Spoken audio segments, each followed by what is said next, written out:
नाजरीन, ईरान में हेलीकॉप्टर हादसे में ईरानी सदर की डेथ हो चुकी है और इनके साथ ईरान के फॉरेन मिनिस्टर भी इस हेलीकॉप्टर हादसे में मारे जा चुके हैं।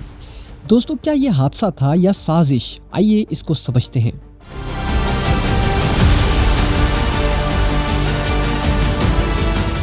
ईरान और आज़रबाईजान के बॉर्डर पर एक बहुत बड़ा फॉरेस्ट एरिया है जो डिज़मार के नाम से है। वहाँ पर दोनों मुल्कों के सरबराह की मुलाकात होती है। वहाँ एक डैम की इनॉग्रेशन के लिए जिसको किज़क्यासी डैम का नाम दिया गया है। साथ इस पॉइंट को भी नोटिस करें, इन दोनों मुल्क के आपस में रिलेशन अच्छे नहीं थे।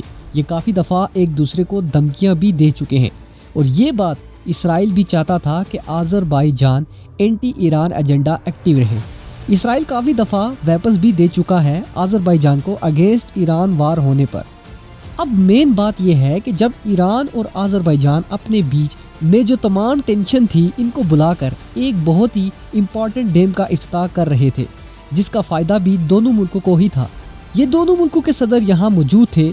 जैसे ही मीटिंग ख़त्म होती है और ईरान के सदर राइसी वापस जा रहे होते हैं, रास्ते में ही इनका हेलीकॉप्टर गायब होता है और हेलीकॉप्टर क्रैश होने की न्यूज़ सामने आती है, जिसमें ईरानी सदर और इनके फॉरेन मिनिस्टर हादसे में मारे जाते हैं। अब यहाँ दो पॉइंट्स हैं। पहला पॉइंट ये है, बताया जा रहा है, जो वीडियोस भी सामने आ रही हैं, इसमें मौसम की खराबी के बायस हेलीकॉप्टर को ये हादसा पेश आया। और दूसरा, इस हादसे को इसराइल के साथ जोड़ा जा रहा है। पहले हम पहले पॉइंट को समझते हैं। ये कुछ वीडियोस हैं जब इस एरिया में रेस्क्यू टीमें पहुंची। जब ये हादसा हुआ उस वक्त मौसम इंतहाई ख़राब था, हद निगाह 5 मीटर तक ही थी। बताया जा रहा है कि ये हादसा मौसम खराबी की वजह से पेश आया है। ईरान के पड़ोसी ममालिक के साथ अच्छे रिलेशंस हैं, इंडिया, पाकिस्तान, तुर्की, अफगानिस्तान के साथ। जब ये हादसा हुआ उस वक्त रशिया और तुर्की भी बहुत एक्टिव थे। हेलीकॉप्टर्स ढूंढने में इन्होंने काफ़ी हेल्प भी की, क्योंकि वहाँ मौसम इतना ख़राब था कि वहाँ की मिलिट्री और रेस्क्यू टीम कुछ भी नहीं कर पा रही थी। तुर्की के ड्रोन ने एक जगह से इस हादसे वाली जगह को ढूंढा, जो वीडियो में आप ब्लैक स्पॉट भी देख सकते हैं, जो काफ़ी बड़ा दिखाई दे रहा है, जिससे ये साबित हो रहा है कि ईरानी सदर का हेलीकॉप्टर बहुत ही तेज़ी से क्रैश हुआ है। फिर यहाँ पर रेस्क्यू टीमों को भेजा गया और अनफॉर्चुनेटली इस हादसे में ईरानी सदर और इनके फॉरेन मिनिस्टर इस हादसे में मारे जा चुके थे। इस काफिले में 3 हेलीकॉप्टर थे, एक ईरानी सदर का और दूसरे 2 इनके ऑफिसर्स के थे। इनमें से वही क्रैश हुआ जिसमें ईरानी सदर मौजूद थे। ये काफ़ी हैरान कर देने वाली बात भी है। अब दूसरे पॉइंट को जानते हैं। इस हादसे को ज़्यादातर इसराइल की इन्वॉल्वमेंट का बताया जा रहा है। इस हेलीकॉप्टर के हादसे के पीछे इसराइली एजेंसी मोसाद का हाथ है, जो सोशल मीडिया पर 2 नाम काफ़ी ट्रेंड भी कर रहे हैं, ईरान और मोसाद।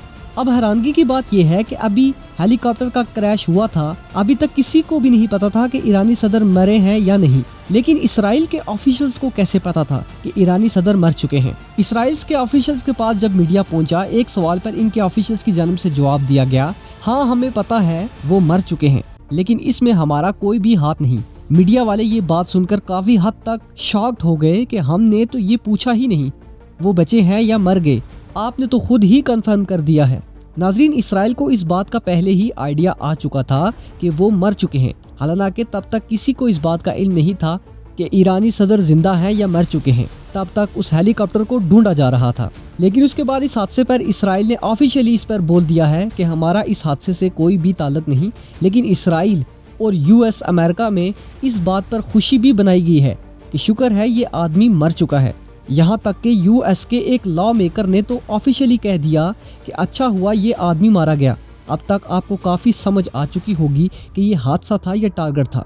अब मेन बात यह है कि आगे क्या होगा। जाहिर बात है ईरान इस पर इन्वेस्टिगेशन करेगा।